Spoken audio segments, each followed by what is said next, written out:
Welcome back, guys, to another week of GasCanCo on YouTube. Christian Spaulding here. Just wanted to say, hope you guys had a Merry Christmas and a Happy New Year. Today we have Michael Huffman joining us. He brought out his C5 Corvette with a supercharger. Had a really good time filming this video. I do want to apologize. It was raining when we started filming, so we didn't get a whole lot of rolling footage or anything like that. But he does want to come back out and show us what his car can do, so keep an eye out for that video. But in the meantime, enjoy the video. Cue the intro.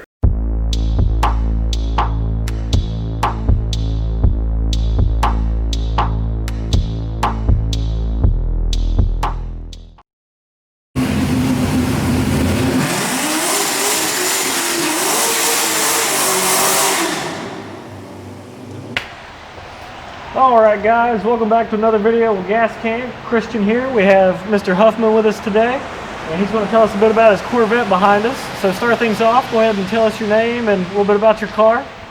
Michael Huffman. It's a 2000 model Corvette, supercharged, Paxton 1500, full bolt-ons. Other than that, automatic, got a converter. That's really about it. So it's just a supercharger with some bolt-ons and a converter. Yeah. I got you. And what year did you say it was? 2000. 2000? All right. What about, like, it looks like you got some wheels and brakes? Yeah. Well, I got to Black Friday shopping last year and picked up some Wellwoods. Race stars all around it, big and littles. It's got 26s on it now. I'd like to end up with 28s on it when these are ready to go, which they're getting there. I'd say by next spring I'll need a new set. So I got you. That's the plan. All right. So you said, have you had the car dynoed, or is it just street tuned? It was dynoed by Phil, Blue Cat. It was kind of a collaboration between him and Jared Lucas and KY Speed. It makes pretty good power. Pretty good power. Yeah. We'll leave it at that. That's fair. That's fair. It actually makes less than what people think. You know, people think I'm spraying nitrous and whatnot, but it's running 93. Every now and again I'll spray a little alcohol in it, but I got you. So how'd you come across this car? Let's hear the story.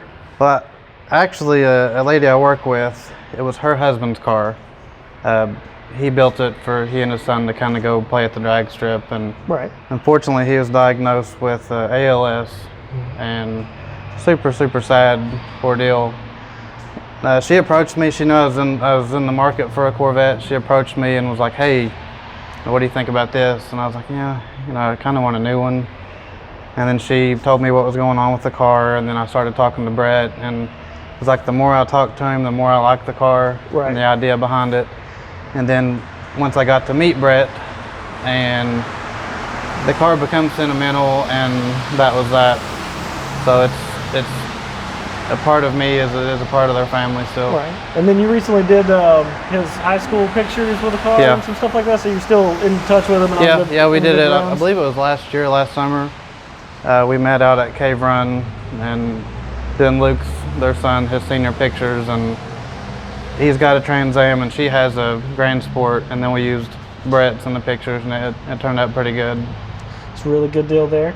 So what's some of the future plans with the car? You said it's got the supercharger, the brakes, you're looking for a little bigger tire. Any more power plans? Anything else? Maybe eventually. I'm kind of trying to stick to what he wanted to do with the car. Right.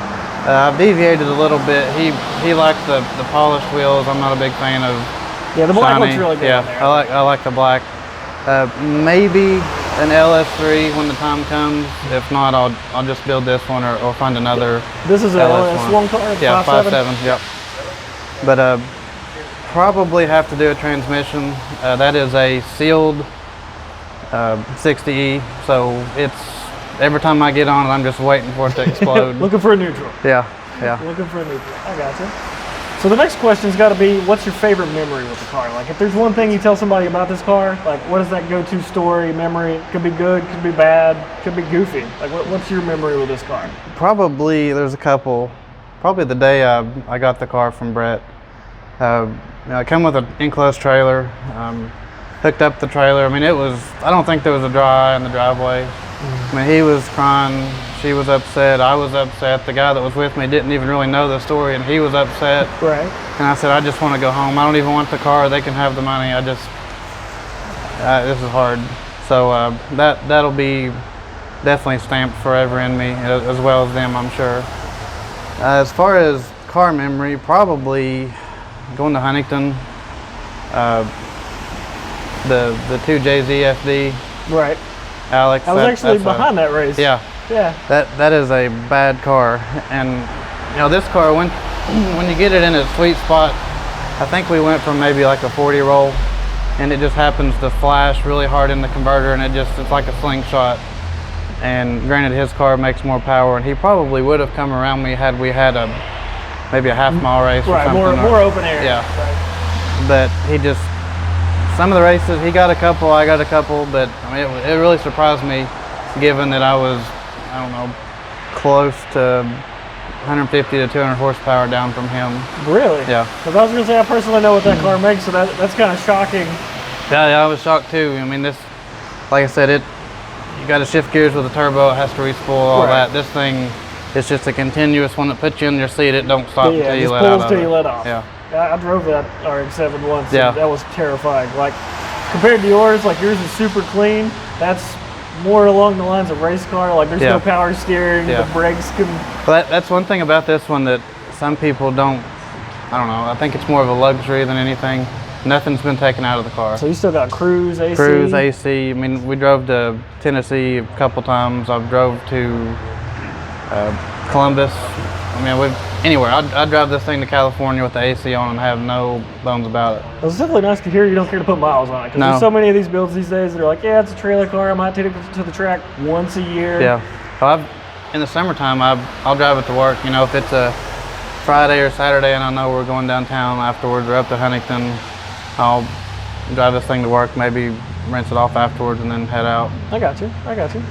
Well, so we know the story behind the car. We know a little bit about it. We've talked about your future mods. Is there anything else you'd like to share? I know you just recently got big into detailing.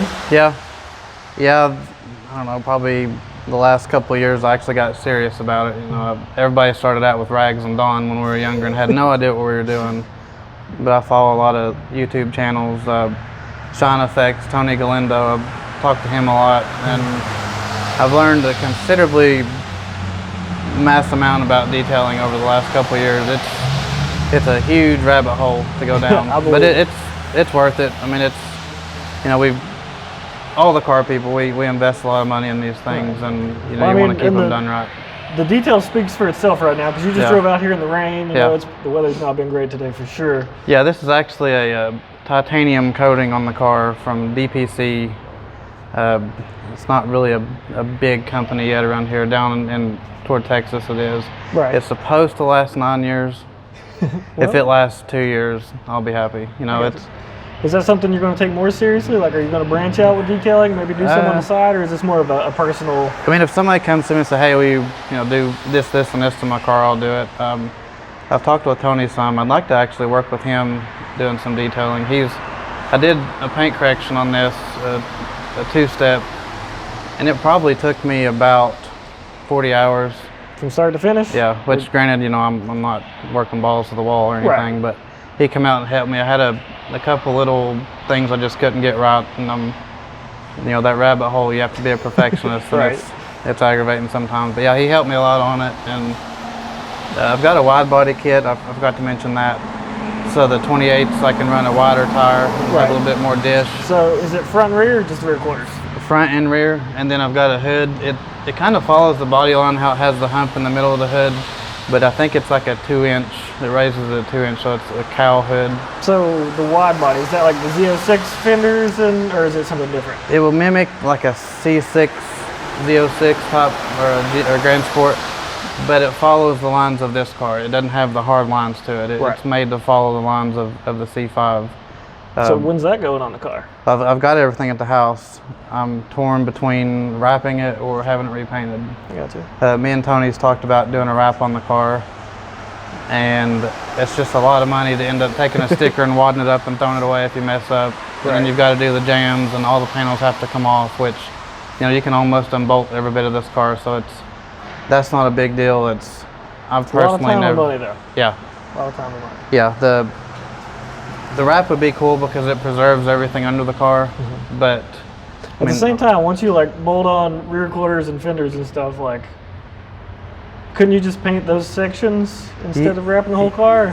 You could. Sometimes it's hard to panel match things, especially red, where it's so old. Yeah, red's definitely a tricky color. So by the time you actually go around and blend everything in the car, you basically have painted the whole car, because you've got the hood, the front fenders, the rear fenders, the front bumper will need touched up. So by the time you blend everything, the whole car is painted. Yeah. Which, I mean, I'm not opposed to that. It's just a little bit more expensive than a wrap would be. Would you wrap it the same color, or would you wrap it something different? No, I've actually looked at a few different colors. Maybe like the Nardo gray, something like that. I've seen a couple C5, the coupes that were Nardo gray, and they look pretty good. But then I thought, if I'm going to wrap it, why not do something wild? So I don't know yet. I'll just have to burn that bridge. Rabbit hole. Just another rabbit hole to jump down. Because you get numerous amounts of colors, and that's a horrible decision to have to make. Right. So how does that play in with all your detailing? So you're right now all about like paint correction and this, like. So you can actually, with the wrap, if it gets scratched, love marks, whatnot from actually washing the car, you can take a heat gun and heat the wrap up, and it'll self-heal itself. Gotcha. So there's still some, some preservation you can go there. You can still coat one, even if it's a matte finish. They make I think Geon makes a good matte coating that you can use for that kind of stuff. And then I think I've seen some people like actually ceramic coat cars after they've been wrapped. Yeah, it holds up really well. You do that. The end game, when it is painted eventually, I want the paint to be the best it can be, as flat as possible, tons of clear, so I can correct it down the line several times, because you've only got so much clear you can work with. But I'd like to do PPF, and there again, me and Tony's talked about that. And then you're basically putting a clear film on it. Yeah, that way if I've seen some really, people can hit your car essentially, as long as it's not actually hurting the panel, and the PPF, you can either buff it off or take a heat gun to it. So it's pretty forgiving. Right. But it's a little pricey too, isn't it? It is, yeah. Especially for the high-end stuff. It is. That's the bad part of it. But it's, for the money you'd have in a paint job on this, it's. Yeah. You got to protect your investment. Yep. So do you have any other projects right now? We know you got the C5. I do have a DSM. I've had a love-hate relationship with those things. Story of my life. Yeah. I think obviously Fast and the Furious is what sparked that. Paul Walker, the green Eclipse. I ended up with a 99 GS automatic. I didn't know anything about them at the time. I thought they were all turbo, but learn the hard way. Over the years, it's 11 hate. I'll build one, sell it, swear I'll never have another one, then get another one. Then I get another one. How many have you had now? Oh man, I've had 1, 2, 3, 4, 5. This is my 6th one, and I didn't even want this one. I found it. I was actually scrolling through Facebook and seen this car. It was a one owner. The original owner had died. Had been in a estate sale. I gotcha. Yeah. How many miles were on it? 23,000. 23,000. That's ridiculous to think a car that old is still brand new. It is. Yeah. But this one, I think Brett bought it at 65,000 miles, and I've probably got, I don't know, I've probably put 10,000 miles on it in the last couple of years. So I mean, I've driven it quite a bit. Right. I got you. Was there anything else you would like to share with people? Any ending notes, highlights? No, I mean, I don't know, it's a fun car. I always like to get out in it, even if we're just driving around. It's awesome. Obviously going to Huntington and getting somebody to play around with is pretty fun, yeah. But I don't know, that's always been something I've been into. And speaking of that, what got you into cars in the first place? Probably just the adrenaline. I've always raced motocross. I can't do that forever. Right. Yeah, that wears on your body a lot quicker than a car does. I feel like I'm 50 years old every time I get out of bed. So just the adrenaline, the actual racing. Racing's in my blood. I've raced motocross for 12 years. So when I actually got a car that was not slow, I started racing people. You get that same kind of adrenaline addiction built up. So yeah, it's probably something I'll do. I'll be that 50, 60-year-old man driving down the road in probably a Corvette with my New Balances on. Jean shorts? Yeah. Gotta have a jean shorts. Yeah, the polo shirt tucked in, you know, handing these people their ass down the highway. Giving people grilling advice. Yeah. Well, man, we definitely appreciate your time. Yeah, Thank you for coming out, especially in this weather. Yeah. Again, this is Mr. Huffman. Kristen here with GasCanCo. Remember to like and subscribe, guys, and hit us up if you ever have any questions. Thank you.